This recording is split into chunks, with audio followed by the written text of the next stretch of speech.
This is a stimulus and Social Security update. Got some important updates to share with you. New $450 checks going out to nearly 500,000 Americans, and one state may soon send $2,600 checks. When it comes to Social Security, we'll talk about that $200 more per month boost, what's going on with that, as well as the potential cuts to Social Security and Medicare.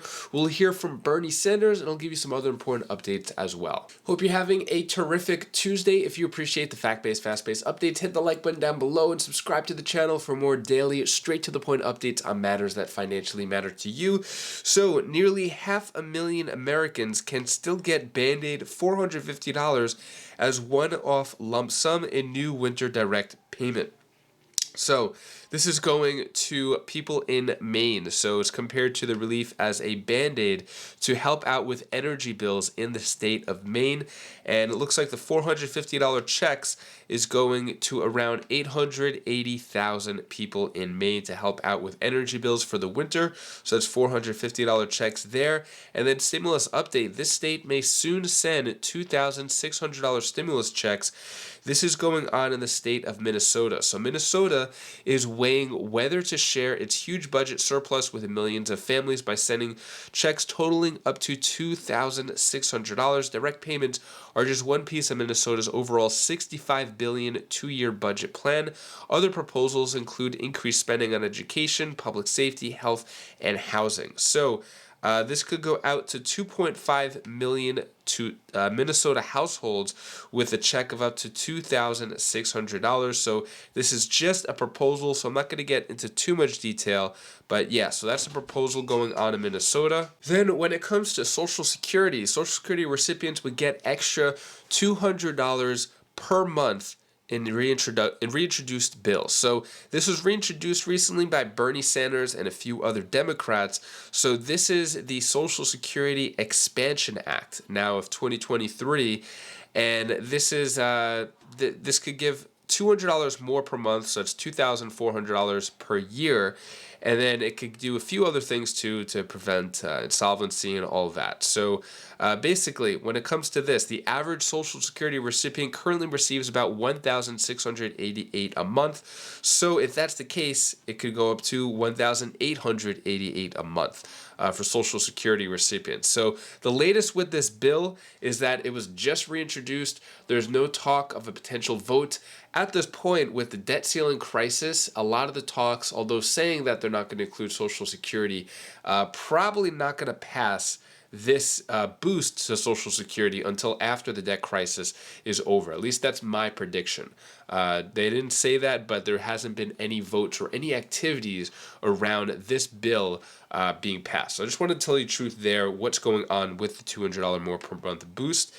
Discussions amp up over Social Security's future. So regarding the debt ceiling with no solution in sight, a lot are talking about maybe cutting it, changing it, reforming it, strengthening it. Although Republicans do say it is off the table, we don't know what's going on behind closed doors to solve the debt ceiling crisis, as the GOP tries to neutralize Democrats' attacks on Medicare and Social Security. More specifically to this guy right here, Senator Rick Scott. He's the one who's pivoted and changed and said that there won't be any harm done to Medicare and Social Security, no cuts. So at the moment, we're hearing that there are no cuts that are proposed or could happen at this moment. We don't know what's going on behind closed doors. When it comes to more about what should be done to Social Security, take a look at Bernie Sanders, what he has to say, and a few other important topics. It's okay to be angry about capitalism. Why did you think now was the time for this message? And why okay? It seems like you feel that there's a degree of resistance to the idea of any criticism of the golden goose. Look, Tony, this country faces enormous crises, and it's important that we have a serious discussion about those crises. Economically, what's going on in America? Simple reality is the people on top, the billionaire class, are doing phenomenally well.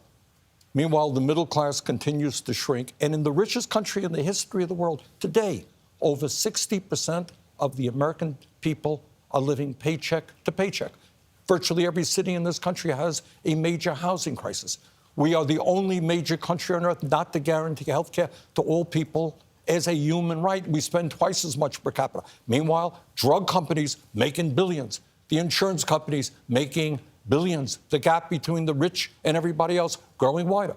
We don't talk about those issues. Let's lay it on the table. Let's have that debate. You talk about those issues. You lay them out very well here in the book. And you say things that we had heard from you on the campaign trail many years ago. But I think what the American people struggle with is how do you change a system that appears to be broken in so many ways? Okay, well, let's put it, that's a good question. And the answer is this system is working very, very well for the people who own this network, for the billionaire class. We are involved in class warfare. People on top are doing great. So it's not hard to come up with the idea. You want health care for all? Duh. Every major country on earth is doing. I live 50 miles away from Canada. You have leukemia. You're in the hospital for a month. You know what your bill is when you get out? Zero. As a nation that's spending half what we spend per capita. So you look at taxing billionaires for an example, but what other solutions are you offering? Well, in terms of health care, look, just think for a moment.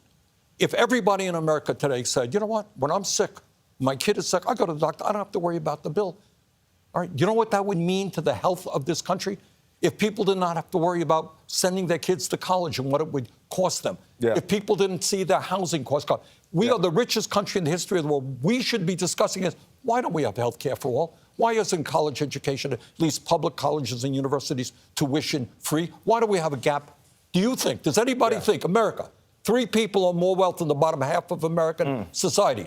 Anyone think that's appropriate? Let's talk about it. What do we do about it? And you're saying that the system is working the way it's intended to work. Exactly. It's working great for the billionaire class. No doubt about it. Now, you introduced a bill last week with Senator Warren that would not only extend Social Security, but increase benefits. Right. Now, do you believe that by taxing wealthier Americans that you could get some bipartisan support on this bill?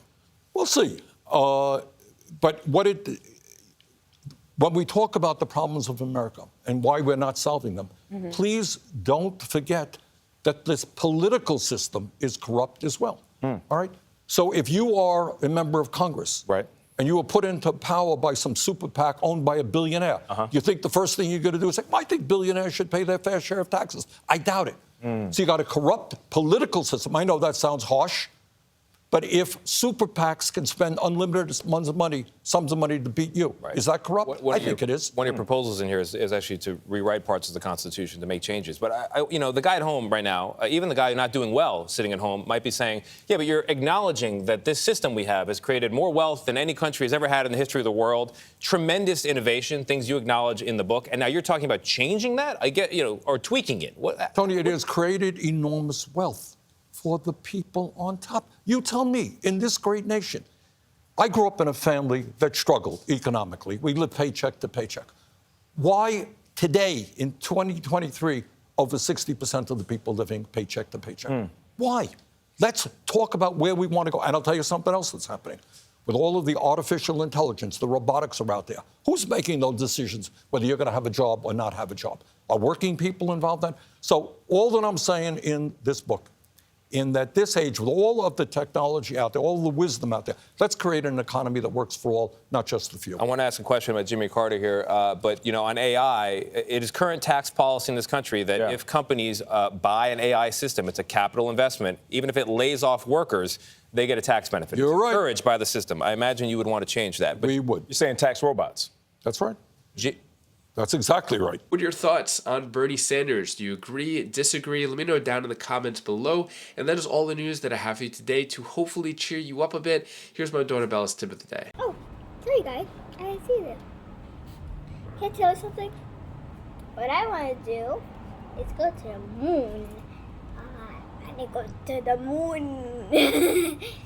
Never mind. What do you want? Tell me in the comments below and see what you want. If you want to do something, then accomplishment. Do what you want, because after you get too old to not do what you want. Oh, bye. The moon. Bye.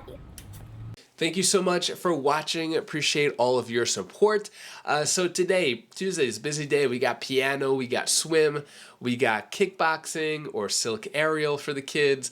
A lot of activities. So Tuesday's our busiest day. But anyways, hopefully you have a great rest of your day. If you want to check out any of my other videos, click right up here. And I'll see you in the next video. Take care, be safe. Thank you for watching.